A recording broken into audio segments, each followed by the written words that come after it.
fishing, it's in my soul. Welcome to the Salt Strong Podcast, disrupting fishing entertainment as you know it. Prepare to laugh. Prepare to get to know fishing legends in a whole new and unfiltered way. And on occasion, you might even learn a thing or two about fishing. Here's your host, Joe Simons. Like diamonds. What's up, Salt Strong Nation? Joe Simons, like diamonds, back again. We just had an amazing trip with MOTE at MOTE Aquaculture Center. MOTE Marine, an amazing group out of Sarasota. If you don't follow them on Instagram, definitely check them out. They have an entire monster aquarium in a really, really cool facility there. And so today, we teamed up with MOTE and FWC to release 2,500 little baby snook. For all of you here in Florida, that should get us pumped up. And they're doing this all the time, by the way. And we got to see everything, really from start to finish. So this entire podcast, we'll obviously have a video version as well. It's gonna start at MOTE Aquaculture Center outside of Sarasota. And Justin's gonna kind of lead this tour where you can see everything from how they're tagging these little baby snook. And we even get to see the breeding grounds where they're literally like creating like a perfect breeding scenario for these fish. You get to see some redfish breeding as well that they're doing. And then we're gonna take these 2,500 snook that are all little tagged and put them in a big, I don't know, it's a monster truck that holds 2,500 little baby snook. We're gonna take it on the interstate and literally go south to a hidden location that only a few people know about, and we are gonna take these little snook, put them in coolers, then put them in a little Ranger 4-wheel drive and take them out to the launch site. It is really, really cool. And apologize real quickly for some of the audio. It's just in the very beginning, one of the scientists was not mic'd up yet, so you might hear a little bit, but it goes away quickly. We get everyone mic'd up shortly after that, so I apologize that in advance. Enjoy this amazing day with MOTE. You are gonna learn a ton about how they are recreating these snook inside a facility and then helping our fish population out. Enjoy. What's going on, Salt Strong Nation? This is Justin, and today we got something really awesome for you. We are at MOTE Aquaculture Park out in Sarasota. I've got Dr. Ryan with me here today, and what we're gonna do is we're gonna tag and help release juvenile snook. It's gonna be awesome. This is a huge operation out here in Sarasota. We're gonna look at what stock enhancement looks like and bringing snook back out into the population for a lot of you anglers to enjoy here in Florida. So Dr. Ryan, what are we looking at right now? Where are we and what are we doing? Right now we are in our grow-out facility. This is the facility that we're really holding these snook, growing them into those sizes that we like to release. We like to release the snook at about 6 to 8 inches in length because larger fish have higher post-release survival.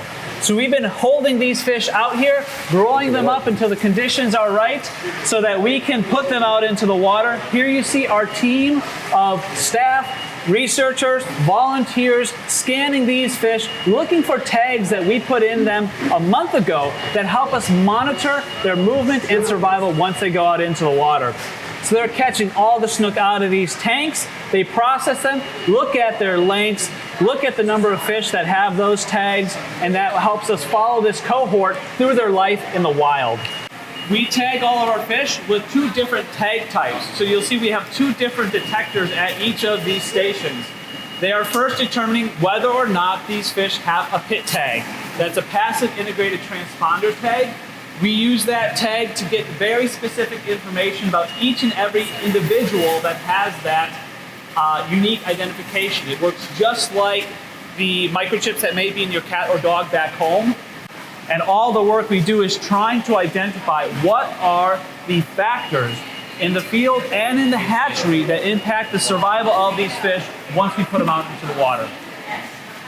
And as they grow, because these pit tags are lifelong tags, we're actually able to monitor that movement throughout the life of the fish. We have recaptured fish that we pit tagged and released 8 years after the fact. We've actually caught them right at the same release site that we had put them into the water several years prior. We have antenna array systems in North Creek, Angel Creek, and in the Tippecanoe Environmental Park as well. Today, the fish that we're releasing will go into the Tippecanoe Environmental Park and Angel Creek systems.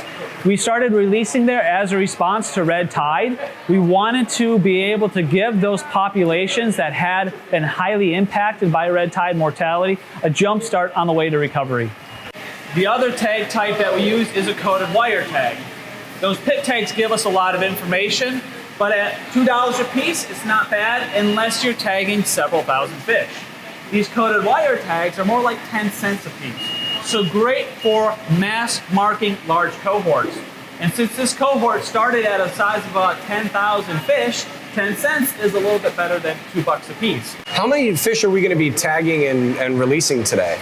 So we tagged these fish a month ago, and we're just looking for the tags that they have right now. Got it. Today, we're going to be releasing 2,200 snook as part of a larger experiment where 7,500 fish will be going out in the water. We have another 3,000 fish in another holding facility that we'll be putting out as another experiment. All of these are from the same cohort. The last 3 years, our spawning efforts have been able to produce 10,000 taggable fish that we're releasing throughout Southwest Florida to look at how their survival changes over time in different locations, and really based on the different protocols that we use putting these fish out into the water. That's crazy. Like, Yeah. There's so many fish. There's a lot of working hands here right now. It's a really big operation. Yeah, we'll have a single cohort produce 3 different release experiments, and when we have tagging or release events, it's all hands on deck. We take all the volunteers that we can help move these fish through the process and get them into the water safely. That's awesome. I got to get my hands on one of these fish. Is that cool if we check it out? Absolutely, go for it. Let's take a look. Let's check it out. Come in here, catch a few fish, and get them ready for Justin so that he can scan them. And as he pulls fish out, you keep replacing them. Sound good? All right, Shauna. So here's our pit tag scanner. Yep. Once we see our little blue light, it's ready to read. We go ahead, give it a scan. If it doesn't have a pit tag, we go through here. This is looking for the coated wire tag. And now we repeat 1,000 times, so we get all 1,000 fish out there. And that just helps us understand our tagging efficiency. And then we were able to go out, if we recapture these fish, every single fish with a tag represents a proportion of the population. We've tagged about 15% of the fish with pit tags so that we can get more accurate information on that subset and apply our survival estimates that we get from the pit tag fish to the entire cohort. At our release sites, we have pit tag antenna arrays that are out there looking for those pit tags 24 hours a day, 7 days a week, such that just as when that tag went past the scanner, we know which individual was scanned. When that fish swim past our antenna array out in the field, we know what individual was at that part of the shoreline, when they were there, and even how long they stayed. And obviously, most importantly, we know that that fish still survived. And by getting continuous detections of all these pit tag fish over time, we're actually able to generate recapture histories that feed into mark recapture models that give us the survival estimate of this cohort. The reason we do this experimentally is trying to determine what that variability in survival is and what those key factors influencing survival may be so that we can continue to improve our survival rate. When you put fish in the wrong place at the wrong time, we've seen survival rates as low as maybe 5%. But you hit the right place at the right time and use the right protocols, some of the best survival rates of our cohorts are pushing 30 to 40% survival. So if we're releasing 10,000 fish and 40% of those fish survive, obviously we can have a pretty good impact on that population that we're trying to help recover. But if we put them in the wrong place, the wrong time, or use bad procedures, we really haven't been effective at our mission. And that's why we continue to release fish at different times of the year and in different locations in order to try to figure out what that combination of time, space, and protocol helps us maintain efficient and high survival rates post-release. Typically, if you're releasing fish and relying on physical recaptures to see those fish again, you'd be lucky to see 10% of those fish after several years of effort. With our pit tags, we'll often see 70% of those fish again within that first month post-release, and maybe up to 30, 40% again thereafter. And that allows us to actually estimate survival of our fish within 1 year after release. So we don't have to wait year after year after year to try to understand our influence. We can conduct an experiment, put those fish out within a year, know what the experimental results are, and change our protocols for that very next release. And that helps us accelerate our improvement. Snook like calm, still water. so we have minimal flow. So we have to come in and we brush these tanks out. But all that waste goes into this trough that runs the length of the building. And it goes down to a drum filter. So all the water passes through a screen that's automatically cleaned and takes those sediment and solid waste out back to be further processed. Because this system works on 100% recirculating salt water, we want to make sure that every last drop of water stays in the system so that you could be doing this type of grow out any place in the US. You don't have to necessarily be right next to a source of salt water if you have this type of technology. We're located miles inland, but we're still able to operate without trucking water in all the time because we more or less save every drop of salt. We can always add fresh water. It's salt that's critical in marine recirculating aquaculture systems. Once all the solid wastes are removed, it goes through this giant moving bed biofilter. Here we have these little spaghetti noodles that some people like to call them. It's kind of what they look like. They harbor the bacteria community that takes the less ideal byproducts, the nitrogen, the nitrate, and ammonia, nitrite and ammonia, and it takes those and it converts it into nitrate, something that's not as hazardous to the fish itself. And then that water goes through our giant UV filtration in a way, so we maintain and reduce the bacteria and viral loads in the system so that that water stays clean, and then it gets pumped back into the tanks. So, Dr. Ryan, this building is huge, and it looks like we've got a lot of different rooms in here. We got huge filtration tanks. What are in all of these rooms? This is where we house all of our broodstock populations. We have snook broodstock, red drum broodstock, and Almaco jack broodstock. For all the different research that we're trying to do here at the aquaculture park, we're not only producing fish for stock enhancement, we're trying to produce fin fish for feeding the future. A lot of the species that we eat, that seafood is imported from outside the US. We want to have safe, sustainable seafood here in the US, so we are having food fish production, and we want to keep our wild fishery sustainable as well, so we're looking at stock enhancement to help them out as well. That's awesome. Right now I'm looking and I just see these like huge filtration tanks. And I figured, like, if the tanks are this size, I can only imagine how big the actual holding tanks with all the fish are and how big that is. These tanks are 10,000 gallon tanks, 20 feet in diameter, 6 feet in depth. And we recirculate and clean the water not only at the source in these tanks, but across the entire park to keep our fish healthy. Wow. This is massive. I didn't think, how many gallons in total do you have for all the tanks that are here? Oh, more than I know. Oh my gosh. That's crazy. We got to check out some of these fish. Let's go take a look. Maybe Matt would like to share a little bit about the history of the snook broodstock here and what we do to keep the broodstock healthy and just show you some fish. So this is the broodstock facility. We've got 4 15-foot diameter tanks on this side. We got 3 20-foot diameter tanks over here. The Almaco jack are in all of these tanks over here. We have our red drum broodstock in here, and then the last 2 tanks down there are common snook. All the fish that we deal with here are wild fish, so fish that we captured from the wild and brought in. So what we do is we use photothermal manipulation to try to get them to spawn. So all that means is that we control the temperature and the lighting, because most fish are seasonal spawners. They don't spawn year round. So what we have to do is emulate the natural environment as best as possible. Set the mood. Yeah. In these tanks, because, you know, it's difficult. The fish are in tanks, so we've got to try to make it as natural as possible to get them to reproduce. Some of them are what we call fully volitional spawners. So that means they spawn without any without any help from us, let's just put it that way.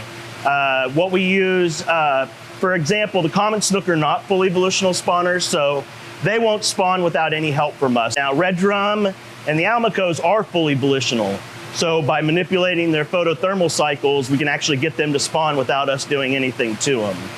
So if you want to, we can go in the room. I'll show you the red drum. They do get a little skittish with people around, so we'll see if they'll feed.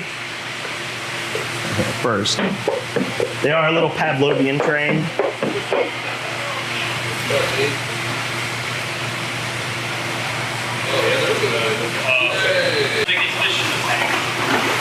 I would have a hard, we don't sample them often anymore.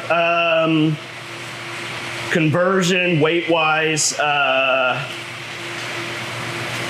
55 pounds. You guys got lucky. They usually don't like a lot of people hanging out over the tank, so they're hungry this morning. This is the newest snook broodstock population that we have on site. They were just caught within this last year. The older snook broodstock is next door. So we have 2 snook broodstock populations that we use to support our stock enhancement research. This is not a species that we're growing for as a food fish because they do have slower growth. Species like red drum, almaco grow much faster to a marketable size. So that has not been our key interest for snook. It has just been for our stock enhancement research. So what will happen in our sampling is we'll actually take these fish and mix them. So we'll take the old fish, mix them with some new, and have 2 separate populations where we have some newer fish and some older fish. We need to, with keeping them in captivity for so long, we have to worry about cycling them in and out, burning the fish out. So that's why we constantly replace fish. There's other, reasons down the road that we'll have to, but we haven't gotten to that point yet. Yeah, So, once we start to be able to produce sufficient numbers of fish that we're releasing, we are concerned about the genetics and any potential genetic impacts. So these broodstock are completely locally sourced. We have a very limited range that we're able to stock these fish into. We can go pretty much from Tampa Bay to Charlotte Harbor. If you wanted to do stock enhancements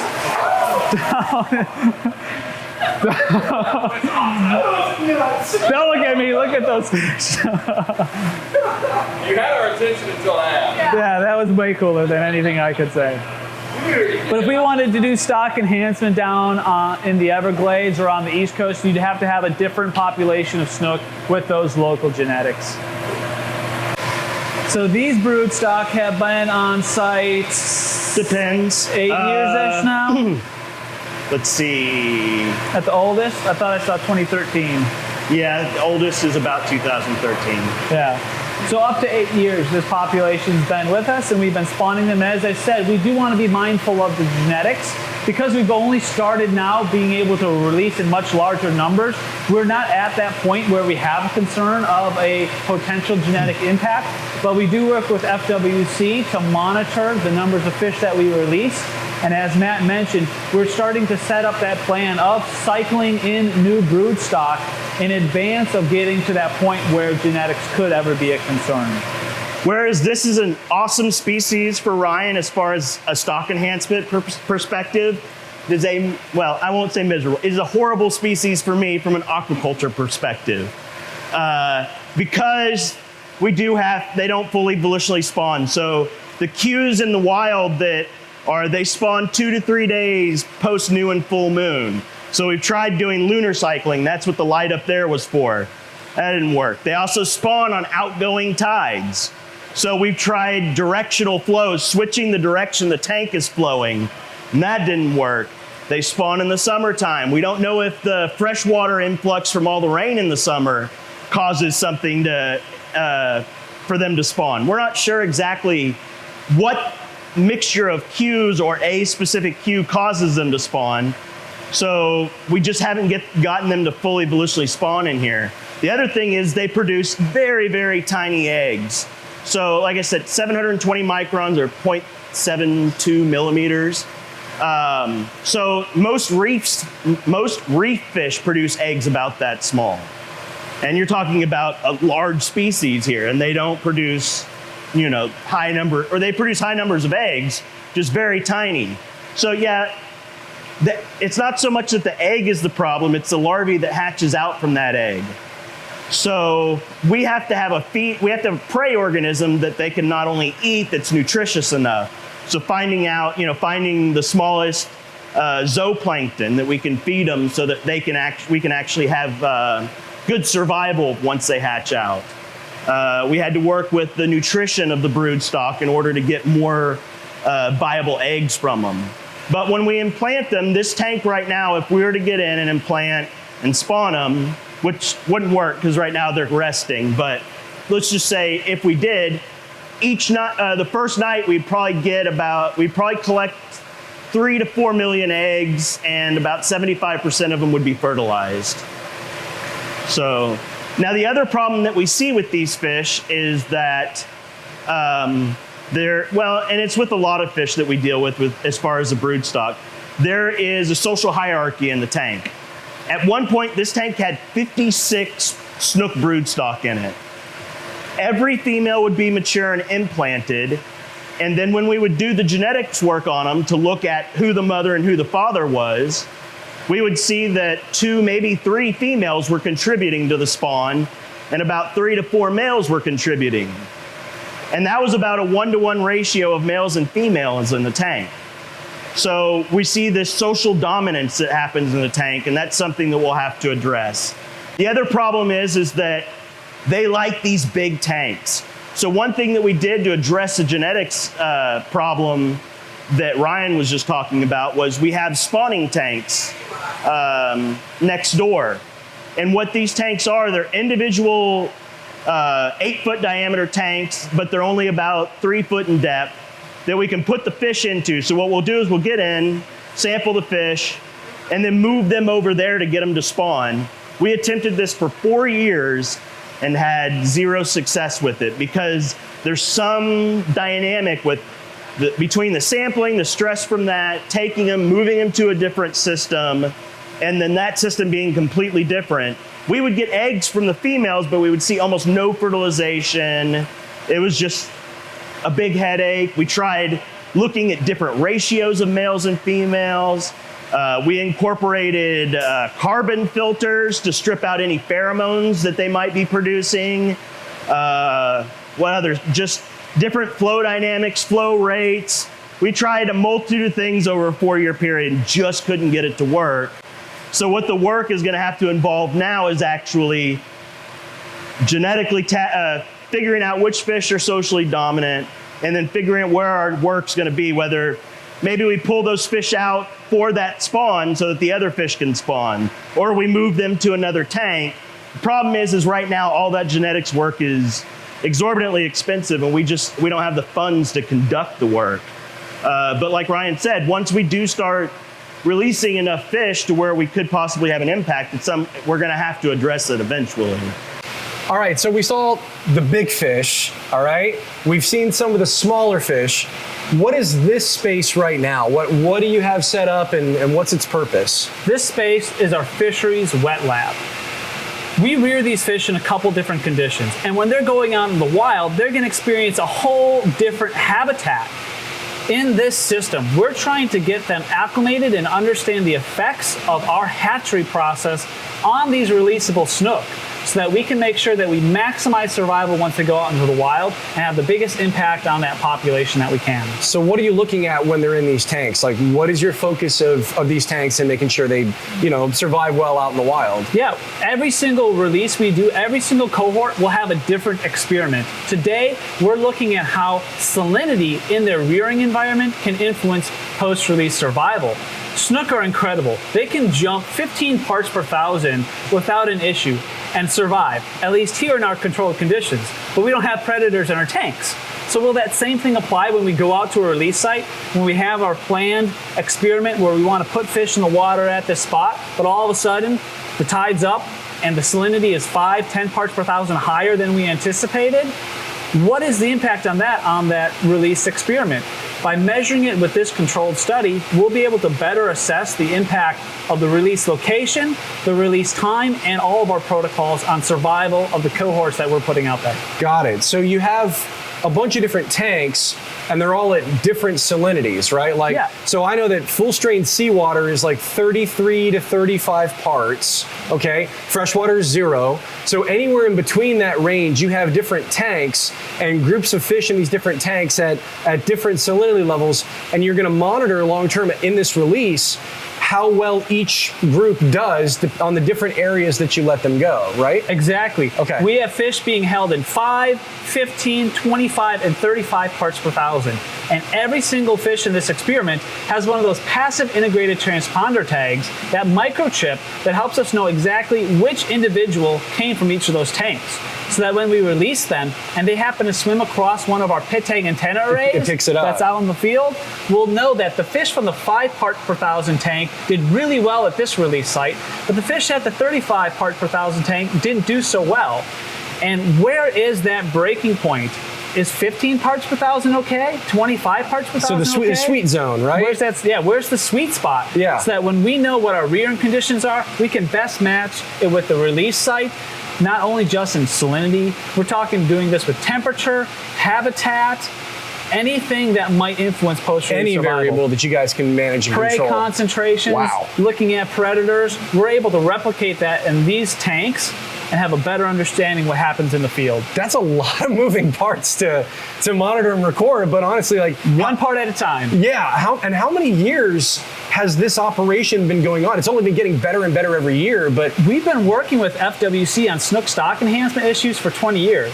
They're just an Wow. incredibly difficult species to work with. Yeah. So as we climb the hurdle with maintaining healthy brood stock, climb the hurdle with having healthy larvae, transitioning them to these early juveniles, taking them all the way to those fingerling sizes that we're able to release today. Now we're actually having the numbers for these great controlled experiments to look at what happens in the hatchery and how that hatchery experience influences their life out in the wild. gotcha. All right, so now all of these fish are tagged and they're all cataloged correctly, and now we're putting them inside this truck with FWC. We're gonna take this truck down 75 and drive it. It was pretty interesting to see the whole thing sloshing around. We're actually gonna go to a specific spot that they've picked out that give these snook basically the best chance of survival. And what happens as soon as we get to the launch site is now these snook are all still in this big FWC truck and this tanker essentially. We are going to take these snook individually into buckets. You'll actually see the buckets being used, just 5-gallon buckets, one by one, into coolers that have little aerator pumps, into little trucks and little Rangers, and then taking them out to the actual launch site. And once at the launch site, then of course we're doing kind of the reverse process where we're getting them in little buckets again, and then slowly and very meticulously making sure we give these snook the absolute best chance of survival. So here we go. Here's our cooler full of snook Look at ready to that. be released into this beautiful habitat Big in moment. Tippecanoe Environmental Park. We'll just go ahead and hold the lid open, point down, turn, and let those fish swim free.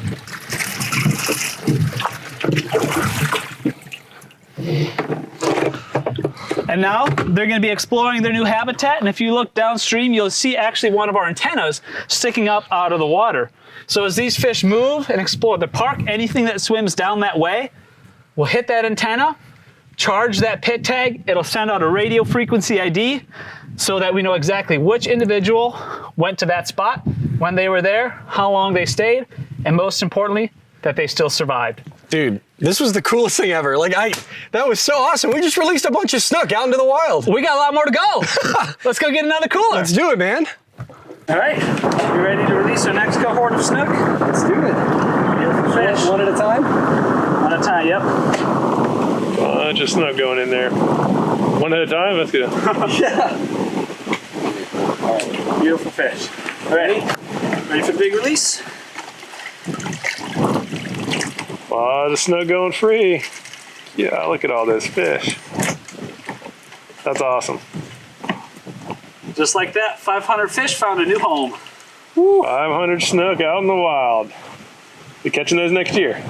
Yeah. And the year after, and the year after, and the year after, because they'll keep coming back to this spot. So now you know where to come cast. So they marked it on their fish finder to come back. And we see it, because every time that they go out, they ping and ping in this gated system. And they come back in, ping, ping, and we know right when they return home. Wow. All right, you guys, I hope you enjoyed that as much as we did. We spent that whole day with them. We learned so much about how they're helping manage our fisheries. And I mean, how cool is it that they essentially kind of get to, play God, if you will, with these fish and recreate them and then put them in the water and then follow and track them. I think is so cool to see what the survival rate is and how many of these snook that start off at 6 to 8 inches end up growing to 40 plus. I mean, how awesome is that? And so this is really just scratching the surface on what MOTE and FWC is doing to help out our fisheries. And so we will continue to hopefully partner up with them, do more with them. I got really, really pumped. And even my daughter, Shauna, saw that and she's like, man, I want to go back there again. So I would highly encourage you, if you haven't gone to MOTE there in Sarasota, definitely check them out. They are just first class in everything they do. And also check out that MOTE Aquaculture Center as well. That is another place that you can tour. The public can actually tour it. You got to sign up for it, but that is a really, really neat place as well. So I hope you enjoyed it. Please make sure to go follow MOTE and FWC. And make sure to subscribe to the Salt Strong podcast if you haven't already. And of course, if you're watching this on YouTube, subscribe on that below. And join us in the Insider Club if you haven't already. We just hit 25,000 members. We were just so excited this past month to celebrate that. And so thank you all so much for all the support, all of the love, and we'll talk to you on the next episode. 'Cause fishing, it's